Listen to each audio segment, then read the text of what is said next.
Hare Nama, Hare Nama eva kevalam, Kalo nasteva, nasteva, nasteva gatiranyata.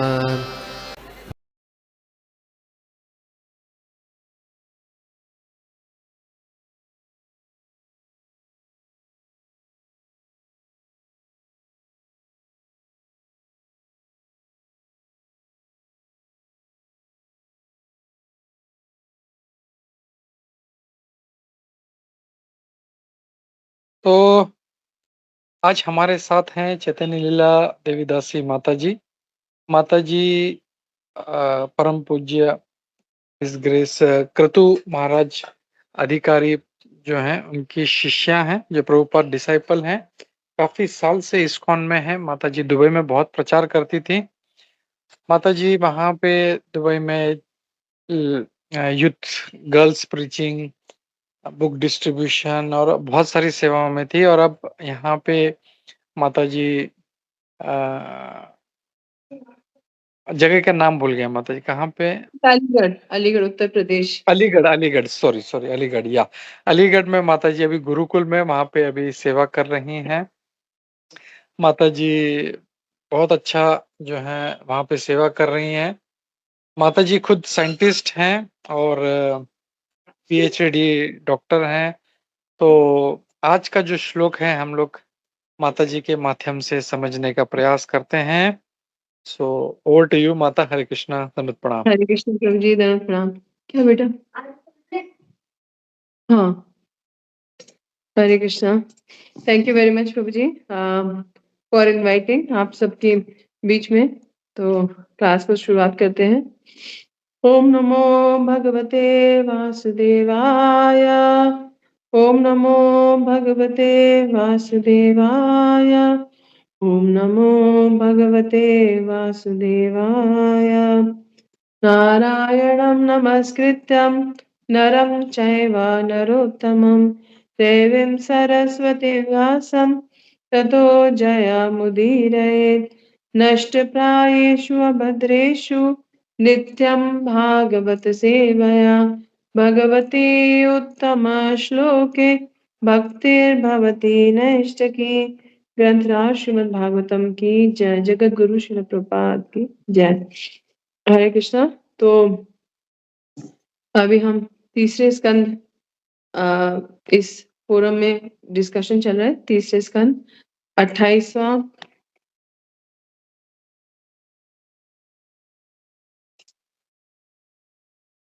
28वां अध्याय है और श्लोक संख्या आज जो हम करेंगे वो है 19 और 20। प्रभु जी एक बात ये पूछनी थी, इसमें अगर हम चेंज करते हैं, टैब चेंज करते हैं तो लॉग आउट हो जाता है क्या टीम्स में? नहीं, आपका वीडियो ऑफ हो जाता है। आप दूसरे स्क्रीन पे चली जाएंगी तो अच्छा, आपका वीडियो नहीं दिखेगा, बट आपका आवाज ओके, आएगा। ठीक है प्रभु जी, ठीक है। You want me to share the shloka? नहीं प्रभु जी, मैंने निकाल लिया, बुक में निकाल लिया। ओके ओके ओके, जी, थैंक यू थैंक यू, माता। Thank you. 19वां श्लोक है, तीसरा स्कंद 28वां अध्याय और 19वां श्लोक। स्थितं व्रजन्तमासीनं शयानं वा गुहाशयं प्रेक्षानीये हितं ध्येय शुद्धभावेन चेतसा। स्थितं व्रजन्तमासीनं शयानं वा गुहाशयं प्रेक्षानीये हितं ध्येय शुद्धभावेन चेतसा। स्थितं व्रजन्तमासीनं शयानं वा गुहाशयं प्रेक्षानीये हितं ध्येय शुद्धभावेन चेतसा। कोई एक दो लोग रिपीट करना चाहेंगे?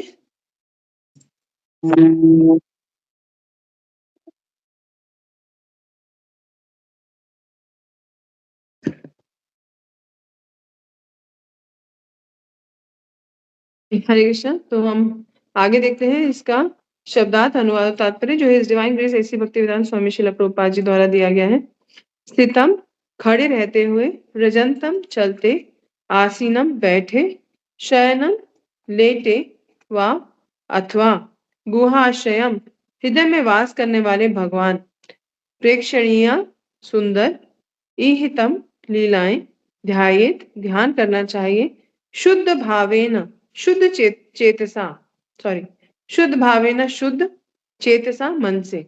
अनुवाद: इस प्रकार भक्ति में सदैव तल्लीन रहकर योगी अपने अंतर में भगवान को खड़े रहते हुए, चलते, लेटते और बैठे हुए देखता है, क्योंकि परमेश्वर की लीलाएं सुंदर और आकर्षक होती हैं। नेक्स्ट श्लोका भी है, वो भी देख लेते हैं साथ में। 20 नंबर श्लोक। तस्मिन् लब्धा पदं चित्तं सर्ववयावसंस्थितं विलक्ष्येकत्र संयुज्यात् अंगे भगवतो मुनि। तस्मिन् भगवान के स्वरूप में, लब्ध पदम स्थिर, चित्तम मन को, सर्व सारे अवयव अंगों में, संस्थितम स्थिर किया हुआ, विलक्ष्य अंतर जान करके, एकत्र एक स्थान पर, संयुजात मन को स्थिर करके, अंगे हर अंग में, भगवतः भगवान के, मुनि ही मुनि। अनुवाद: भगवान के नित्य रूप में अपना मन स्थिर करते समय योगी को चाहिए कि वह भगवान के समस्त अंगों पर एक ही साथ विचार ना करके भगवान के एक एक अंग पर मन को स्थिर करे। हरे कृष्ण। ओम अज्ञानतिमिरान्धस्य ज्ञानाञ्जनशलाकया चक्षुरुन्मिलितं येन तस्मै श्रीगुरवे नमः। श्रीचैतन्यमनोभीष्टं स्थापितं येन भूतले स्वयं रूपा कदा मह्यं ददाति स्वपदान्तिकं। नमः ॐ विष्णुपादाय कृष्णपृष्ठाय भूतले श्रीमते भक्तिवेदांत स्वामिनिति नामिने। नमस्ते सारस्वते देवे गौरवाणी प्रचारिणे निर्विशेष शून्यवादी पाश्चात्य देशतारिणे। जय श्री कृष्ण चैतन्य प्रभु नित्यानंदा श्री अद्वैत गदाधर शिवासादि गौर भक्त वृंदा। हरे कृष्णा कृष्ण कृष्णा हरे हरे, हरे राम राम राम हरे हरे। ग्रंथराज श्रीमद् भागवतम की जय। जगत गुरु श्रील प्रभुपाद की जय।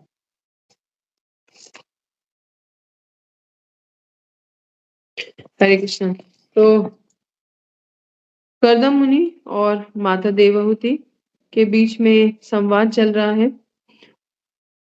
जो अध्याय उसका नाम है भक्ति साधना के लिए कपिल के आदेश। तो किस प्रकार हमें भक्ति करनी है उसके बारे में भगवान ही बताते हैं। ये कह सकते हैं कि भगवान जो है जो परम गुह्य ज्ञान है, जैसे भगवत गीता में उन्होंने 9वें अध्याय में परम गुह्य ज्ञान प्रदान करा, उसी प्रकार यहाँ पर भी भगवान गुह्य ज्ञान प्रदान कर रहे हैं। भगवान को जानना, इस भौतिक संसार में रह के भौतिक शरीर जो हमें प्राप्त है, उन इंद्रियों से, आंख नाक कान जीभ त्वचा मन बुद्धि अहंकार, ये हमारी ये भगवान की भौतिक शक्तियां हैं। तो हाँ, ये इंद्रियां जो हमारी हैं ये अपूर्ण हैं। जो बद्ध जीवात्माएं हैं उनके अंदर 4 दोष होते हैं। उनकी इंद्रियां सीमित हैं, अपूर्ण हैं। जैसे हम देखते हैं कि हम आंखों से देखते कुछ है, होता कुछ है। जैसे फॉर एग्जाम्पल हम देख रहे हैं, हमें लग रहा है कि वहां पे है रस्सी, मगर हो सकता है वो सांप हो, या हम सोचे कि सांप है और निकले रस्सी। हमारे कान, हमारी आंखें, आप लोगों ने साइंस में पढ़ा होगा कि सन का अलग अलग स्पेक्ट्रम्स होते हैं, विजिबल स्पेक्ट्रम, अल्ट्रावायलेट रेज होती हैं, इंफ्रारेड रेज होती हैं, मगर उनमें से थोड़ा सा ही हम देख सकते हैं। तो हमारी आंखें अपूर्ण हैं, एक दूरी तक ही हम देख सकते हैं, या आप कई बार ऐसे पेंसिल को ही पास लाओगे तो वो भी हमें डबल दिखाई देने लगेगी। तो इसका मतलब हमारी आँखें अपूर्ण हैं, हमारे कान, कुत्ते के कान देखो एकदम से वो चौकन्ना हो जाता है, वो आहट छोटी-सी आहट भी सुन लेते हैं। मगर कई बार हमारा ऐसा होता है हम क्लास में हैं, कान खुले हुए हैं, बेचारे हरदम खुले ही रहते हैं मगर कान से बात समझ में नहीं आती, सुनाई नहीं देता। अरे!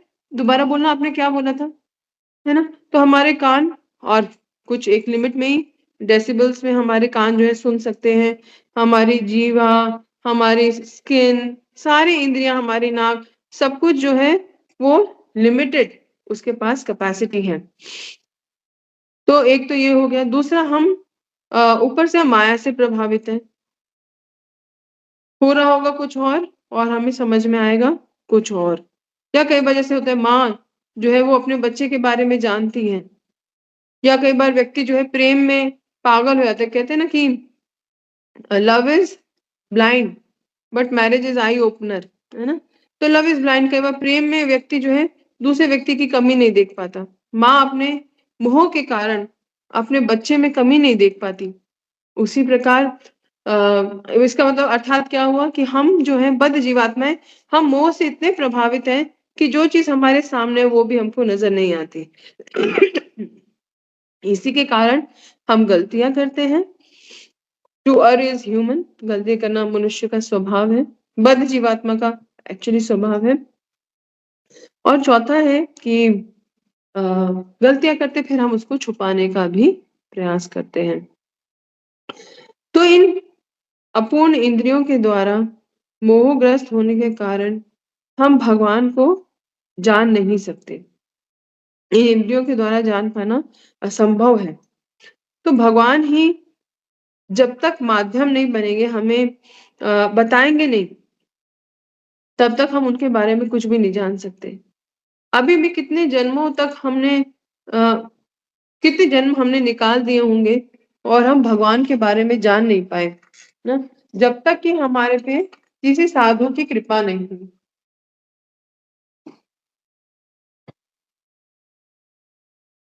जब तक हमारे पे किसी साधु की कृपा ना हो, तब तक हम जान ही नहीं सकते भगवान के बारे में। इसीलिए हमें साधु कृपा चाहिए, भगवत कृपा चाहिए, तभी जाके हम भगवान के बारे में जान सकते हैं। तो यहाँ पे कपिल मुनि जो हैं, हमें खुद ही भगवान हमसे ज़्यादा भगवान चाहते हैं कि हम उनके पास आएँ। इसीलिए भगवान ही रास्ता बताते हैं कि कैसे हम उनको पा सकते हैं, कैसे हम वापस उनके धाम में जा सकते हैं। अदरवाइज़ हम भौतिक कितने ही प्रयास कर लें, बड़े से बड़ा रॉकेट बना दें, सुपरसोनिक जेट और बुलेट ट्रेन बना लें, कुछ भी बना लें। या टेलीस्कोप बना लें जो दूर-दूर तक देख सके। मगर कभी भी हम अपनी इंद्रियों के द्वारा या हमारी इंद्रियों से हमने कोई आविष्कार किए, तो उनके द्वारा हम कभी भगवान को देख ही नहीं सकते। सामने खड़े हैं भगवान, तो भी नहीं देख पाएँगे, है ना? या देख भी लिया, आँखों से देख भी लिया, तो उनकी महिमा को नहीं जान पाएँगे। उनकी बातों को नहीं समझ पाएँगे। दुर्योधन के सामने तो स्वयं भगवान थे। तो प्रभुपाद जी कहते हैं देखना उतना इम्पोर्टेंट नहीं है। उन्होंने क्या कहा? उन्होंने क्या हमको क्या वो ज्ञान दिया, वो इम्पोर्टेंट है। उसको समझ पाना और उसको अपने जीवन में उतार पाना ज़्यादा महत्वपूर्ण है। ऐसे ही गुरु का दर्शन उतना महत्वपूर्ण नहीं है। डेफ़िनेटली अगर महाराज जी आएँ या हम महाराज के तो डेफ़िनेटली उनके दर्शन करें, मगर उससे भी ज़्यादा महत्वपूर्ण है कि हम उनकी वाणी को सुनें, उनकी वाणी को अपने जीवन में आत्मसात करने का प्रयास करें। तो इस प्रकार हम देखते प्रभुपाद जी ने बहुत ज़्यादा ज़ोर दिया श्रवण के ऊपर। सुनिए, रुक्मणी को कृष्ण से विवाह हुआ प्रेम हुआ सुनने के कारण। आज भी हम जब भगवान के बारे में सुन रहे हैं, ये सब लीलाएँ, कथाएँ, ये सब क्यों हमें बताई जा रही हैं? क्यों हम भागवतम पे इतना ज़ोर है? क्यों? क्योंकि जब हम भगवान के बारे में सुनेंगे, उनकी कथाओं के बारे में सुनेंगे, उनके प्रेमपूर्ण आदान-प्रदान के बारे में, अपने भक्तों से कैसे वो प्रेम का आदान-प्रदान करते हैं, तो हमारा हृदय द्रवित हो जाएगा। और जब तक हमारा हृदय द्रवित नहीं होगा, हमारे आँखों से आँसू नहीं निकलेंगे, तब तक भगवान को पा पाना संभव नहीं है। इसीलिए भक्त जो है वो प्रे करते हैं, भक्त जो है प्रार्थना करते हैं। कबे हबे हेनु हे दीना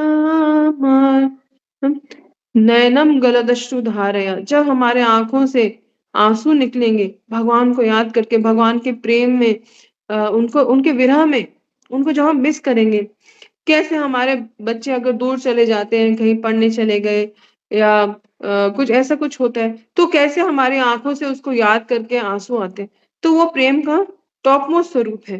तो ये सब जो है हमें भगवान की कृपा से, भगवान को ही आना पड़ता है, भगवान को ही बताना पड़ता है और भगवान को ही दिखाना पड़ता है कि कैसे हम उनके पास आ सकते हैं।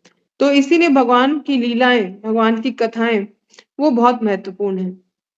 कपिल मुनि जिसको हम प्रेम करते हैं उसी का हम भला चाहते हैं और भगवान के धाम जाना हमारे लिए आत्यंतिक हमारा कल्याण है। टॉप मोस्ट हमारा जो बेनिफिट है वो है हम अगर भगवान से प्रेम करें, भगवान की सेवा करें और भगवत धाम वापस जा सके। तो कपिल मुनि अपनी माँ से प्रेम करते हैं, इसीलिए अपनी माँ को ये उपदेश दे रहे हैं और हम सबको भी ये उपदेश मिल रहा है गुरु की, कृष्ण की, शिल प्रभुपाद की कृपा से। इसका अर्थ है कि गुरु भी हमसे प्रेम करते हैं, प्रभुपाद जी हमसे अत्यंत प्रेम करते हैं और भगवान हमसे प्रेम करते हैं, तभी वो ज्ञान हमको दे रहे हैं कि हम उनके पास वापस जा सके। ये टॉप मोस्ट सीक्रेट भगवान रिवील कर रहे हैं। तो इसी में आज के जो श्लोक हैं उनमें भगवान जो माता देवहूति को उपदेश देते हुए बता रहे हैं किस प्रकार जब भगवान का दर्शन होता है तो कैसे दिखता है। तो भगवान इस प्रकार भक्ति में सदैव तल्लीन रह के, तो भक्त जो है सततम कीर्तयन्तो माम, कोई भी प्रकार का योगी हो, अगर वो भगवान के ऊपर अपना ध्यान केंद्रित करेगा, भगवान की भक्ति में सदा तत्पर रहेगा, लगा रहेगा, तो कहाँ क्या देखेगा? अपने अंदर ही वो भगवान के दर्शन पा सकेगा। एक सूरदास जी की एक कथा आती है कि सूरदास जी जो है वो आँखों से देख नहीं सकते थे, अंधे थे, मगर रोज भगवान का दर्शन करने के लिए जाते थे। अब जब इंस्ट्रूमेंट ही नहीं है, आँखें ही नहीं काम कर रही, तो क्या दर्शन करेंगे? मगर फिर भी रोज जाते थे और कोई ना कोई पद गाते थे, वो कोई दोहा गाते थे और उसमें वो बता मतलब वो उसमें वर्णन कर रहे होते थे कि भगवान आप कैसे लग रहे हो, कैसे वस्त्र पहने हैं। तो सब जो पुजारी वो कहते थे, ये कहीं नाटक तो नहीं कर रहे हैं कि हम कि दिखता नहीं है ना? जैसे हम देखते हैं कई बार लोग नाटक कर रहे होते हैं, कुछ उनको बीमारी नहीं है, कुछ नहीं है, मगर जस्ट नाटक करने के लिए नाटक कर रहे होते हैं। तो उनको लगता है ये तो सब कैसे बता देता है अगर ये अंधा है तो। तो एक दिन पुजारी जी टेस्ट करने के लिए क्या करते हैं, वो अ, उस दिन भगवान को कुछ पहनाते ही नहीं। कहते हैं अब देखते हैं अब कैसे बताएगा, कई बार हो सकता है तुक्का लग जाता हो या पता नहीं दिखता है कि क्या है। तो उस दिन वो जब आते हैं दर्शन करने के लिए तो बोलते हैं भगवान को, अरे आज आप कैसे हो नंगम नुंगुम, है ना? कुछ तुमने वस्त्र नहीं पहने हुए, नंगे हो तुम। तो तब समझ में आता है कि सूरदास जो है वो मन की आंखों से देख रहे हैं, अपने हृदय में वो भगवान का दर्शन कर रहे हैं और इस प्रकार से एक योगी वो भगवान का को अपने अंदर ही वो दर्शन कर लेता है। तो जब भगवान का दर्शन हो रहा है तो क्या देख रहे हैं? भगवान को खड़े हुए, चलते हुए, लेटे हुए देख रहे हैं क्योंकि परमेश्वर की लीलाएँ सुंदर और आकर्षक है। तो एक ध्यान योगी जो है वो परमात्मा का दर्शन अपने हृदय में करता है। परमात्मा और आत्मा दोनों हमारे हृदय में वास करती है, हृदय के एरिया में वो रहती है, स्थित रहती है। तो मुंडक उपनिषद में बताया गया है किस प्रकार से जैसे कि 2 अम, पक्षी एक वृक्ष पर स्थित हों। तो इसका बहुत सुंदर श्लोक है, मुझे याद तो नहीं है मगर मैं आपको बता सकती हूँ पढ़ के।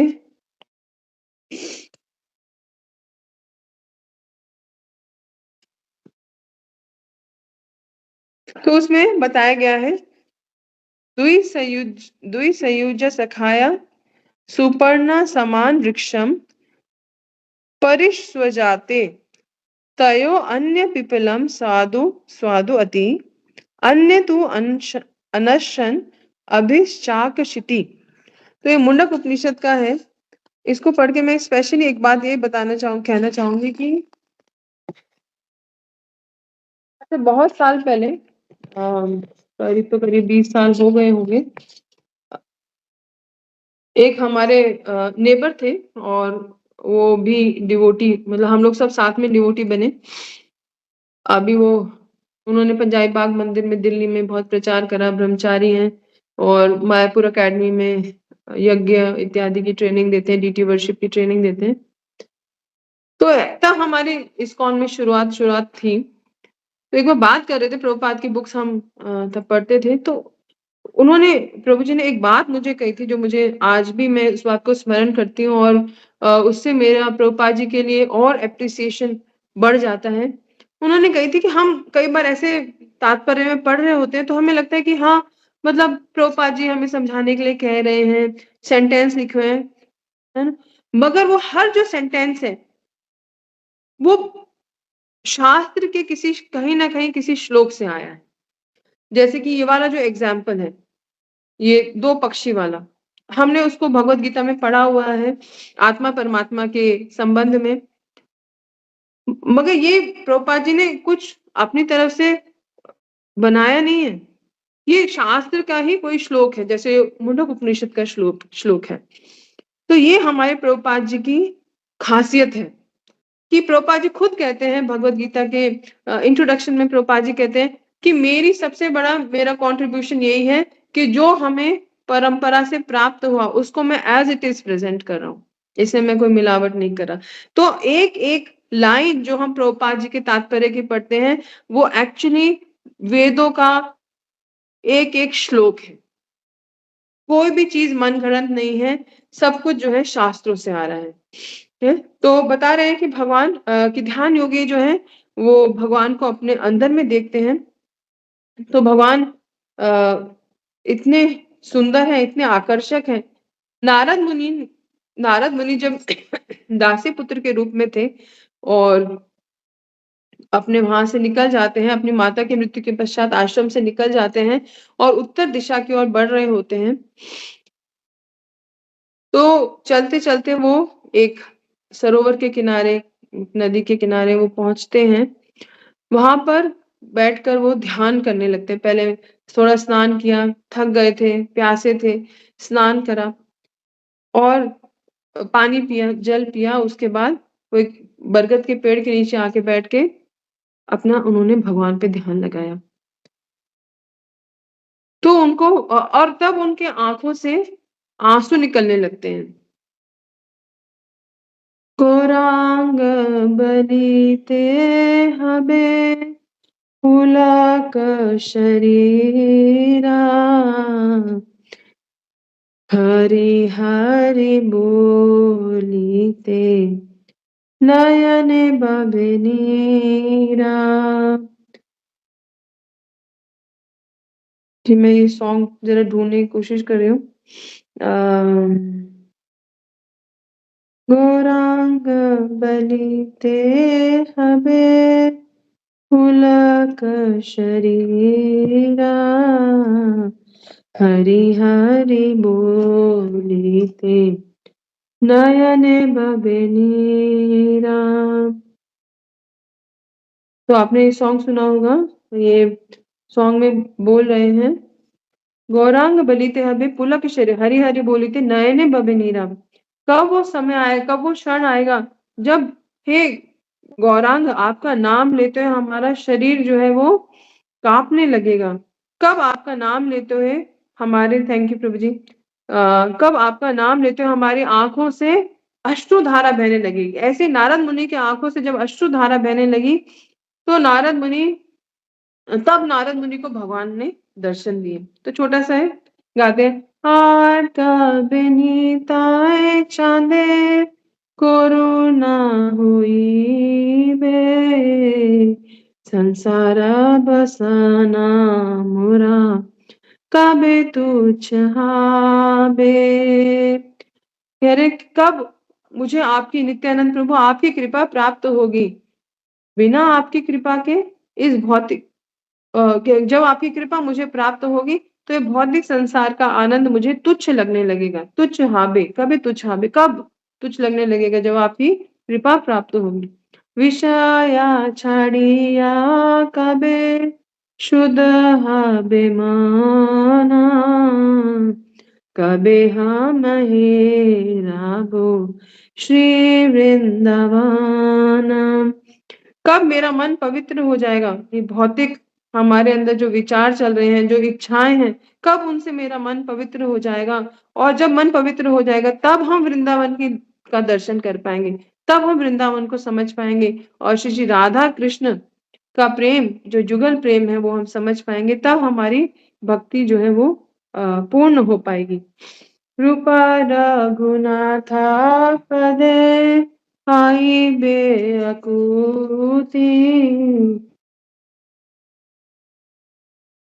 ओ जाबो से जुगल प्रीति। कब मैं अब हमारे जो षट गोस्वामियों के द्वारा, रूप गोस्वामी, रघुनाथ गोस्वामी के द्वारा दिए गए जो शास्त्र हैं, तब उनको पढ़ने के लिए हमको इच्छा जागृत होगी, है ना, ईगरनेस आएगी।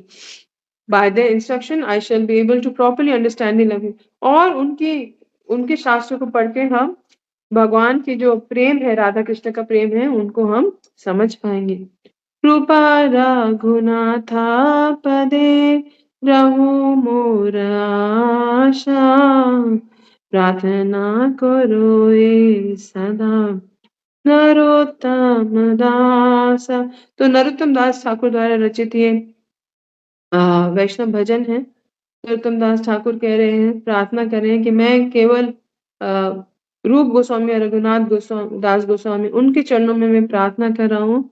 इस प्रकार से उनके से प्रार्थना करते हुए वो चाह रहे हैं कि हमारी आंखों से हमारा हृदय बिल्कुल पत्थर के समान है, पाषाण के समान है, कि भगवान का नाम लेते हुए भी हमारा हृदय द्रवित नहीं होता।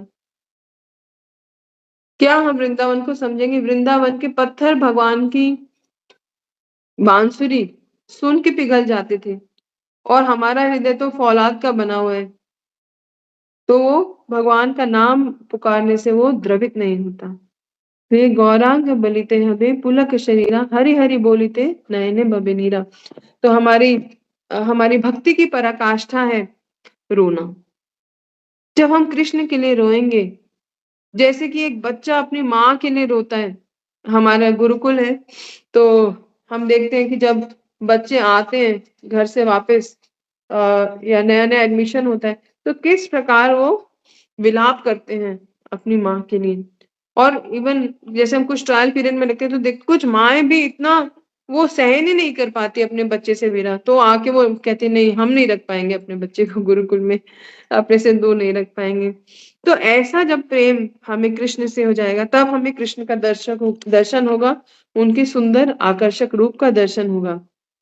अब दर्शन भी करना है तो कैसे करना है, ये हमें कपिल मुनि बता रहे हैं 20वें श्लोक में। भगवान के नित्य रूप में अपना मन स्थिर करते समय योगी को चाहिए कि वे भगवान के समस्त अंगों पर एक ही साथ विचार ना करके भगवान के एक एक अंग पर मन को स्थिर करे। तो देखिए, सब कुछ हमें ना, एक्चुअली इस्कॉन जो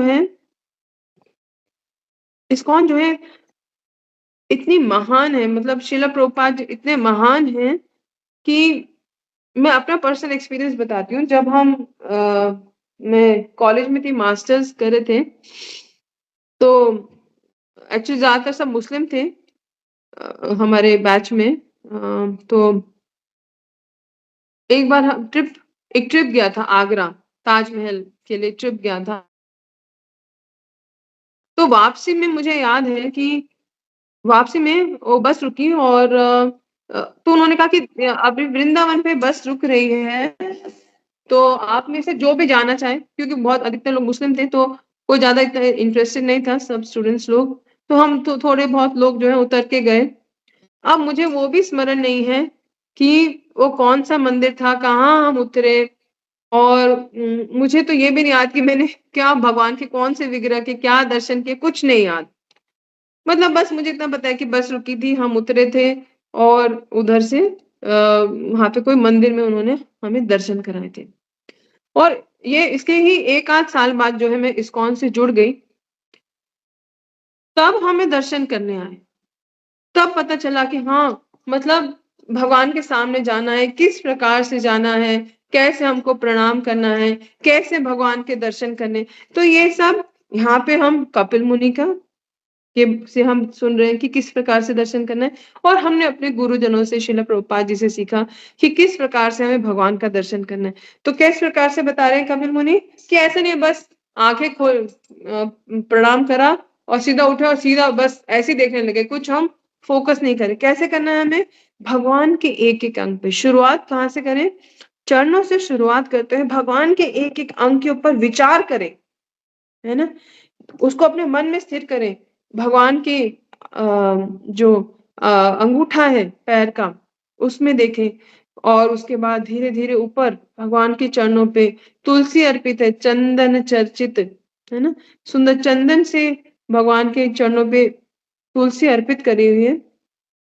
तो वो वहाँ पे दर्शन करते भगवान की सुंदर पायल और उसके बाद भगवान के पैरों का दर्शन, भगवान की जांघ ऊपर और ऊपर जाते, तो वहाँ पे हर जगह पे हम बिल्कुल ध्यान केंद्रित करें कि आज भगवान ने क्या चीज़ कैसे पहनी है, कैसे उनके भक्त ने भगवान के धाम में यशोदा मैया भगवान को ड्रेस अप करती हैं, यहाँ पे भगवान के भक्त लोग उनको ड्रेस अप करते हैं।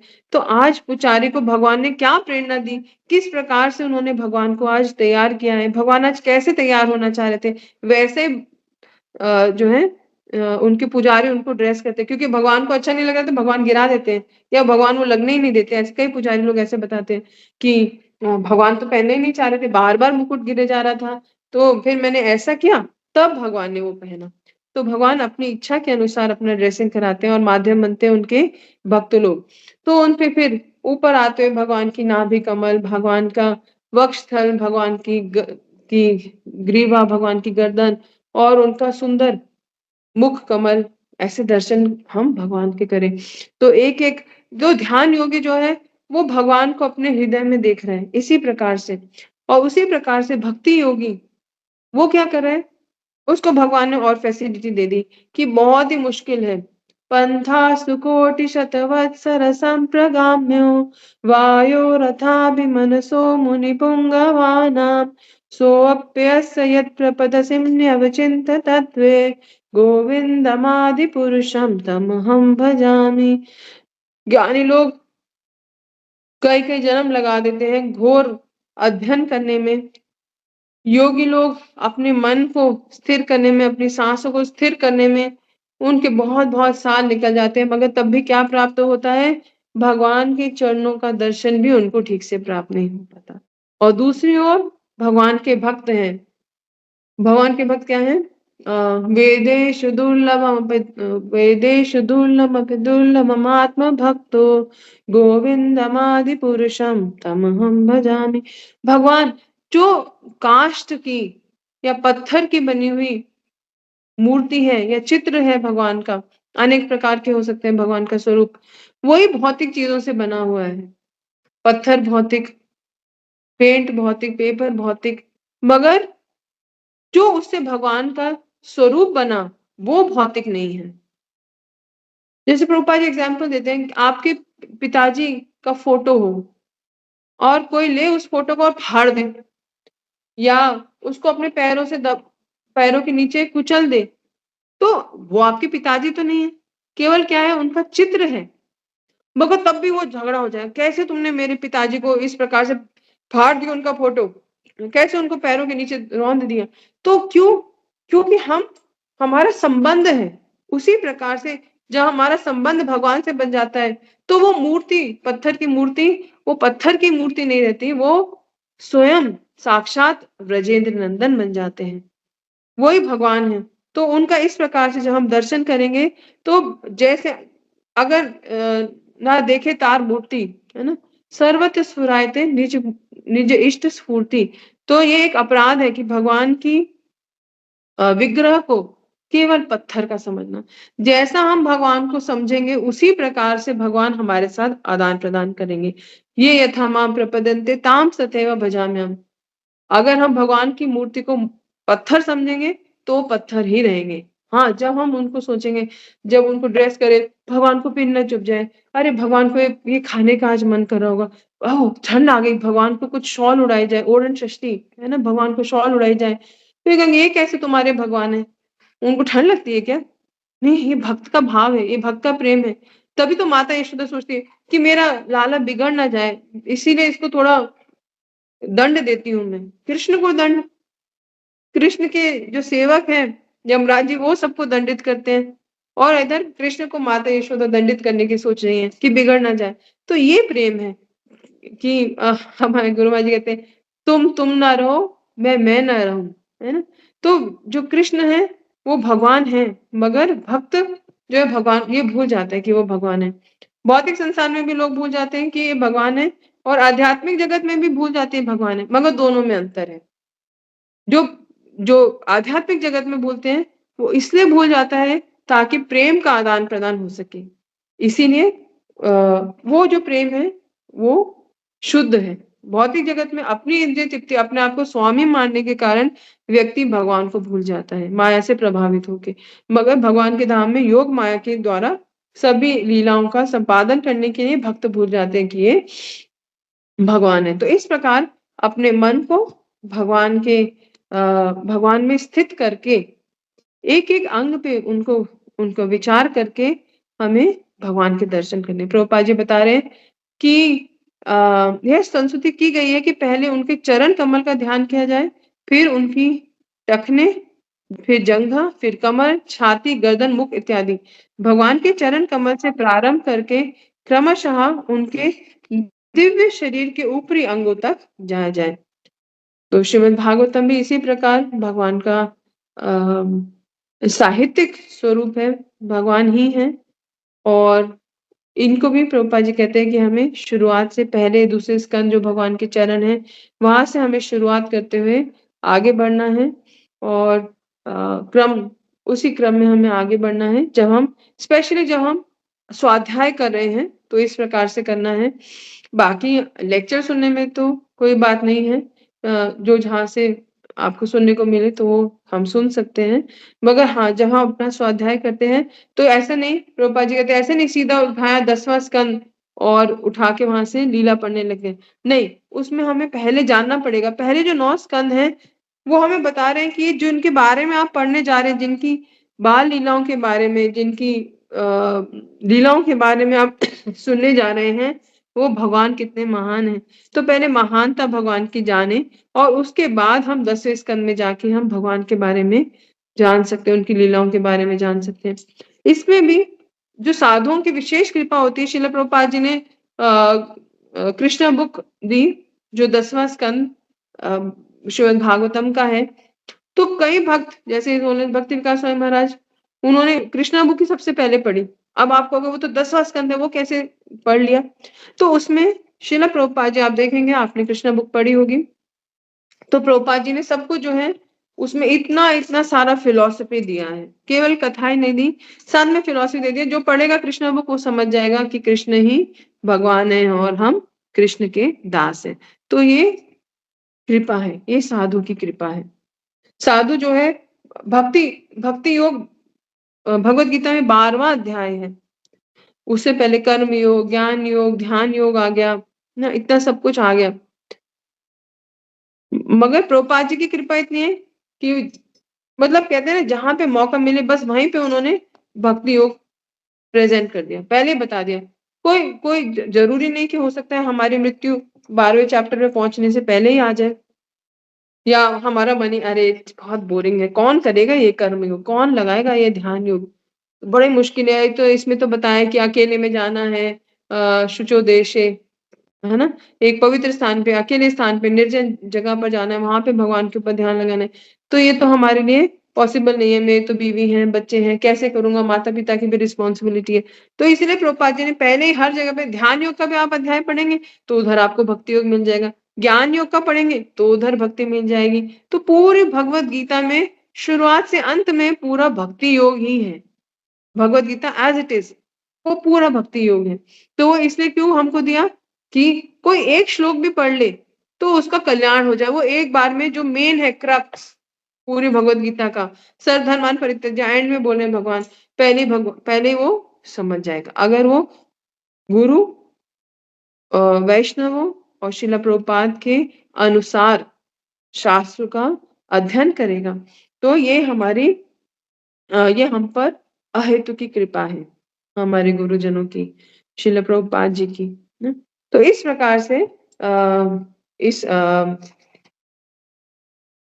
इन 2 श्लोकों में भगवान का दर्शन हमें किस प्रकार करना है और क्या वो कर रहे होते हैं, ये बताया। स्वयं भगवान ने ही बताया कि जब हृदय में वो भगवान का दर्शन करते हैं अपने अंतर में, तो वो देखते हैं कि भगवान वहाँ पे अलग-अलग कार्य कर रहे हैं और भगवान का दर्शन भी हमें एकदम से नहीं करना है ना? पहले चरणों से भगवान का दर्शन करना है। प्रणाम जो है पहले जब प्रणाम कर रहे हैं तो हम चरणों में प्रणाम करते हैं, फिर उठ के ये नहीं सीधा मुँह पे ऐसे आँखों में देखते हैं, है ना? सीधा पहले क्या है बड़े जो है उनको सर झुका के उनके चरणों में झुक के हम प्रणाम करते हैं और फिर हम उनको उनका दर्शन करते हैं। तो भगवान का दर्शन भी इसी प्रकार है कि पहले चरणों से आते हुए हम ऊपर भगवान के मुख कमल तक उनका दर्शन करें। तो इतना ही मैं बोलना चाहूँगी। बहुत-बहुत धन्यवाद। श्रीमद् भागवतम की जय। श्रील प्रभुपाद की जय। किसी का कोई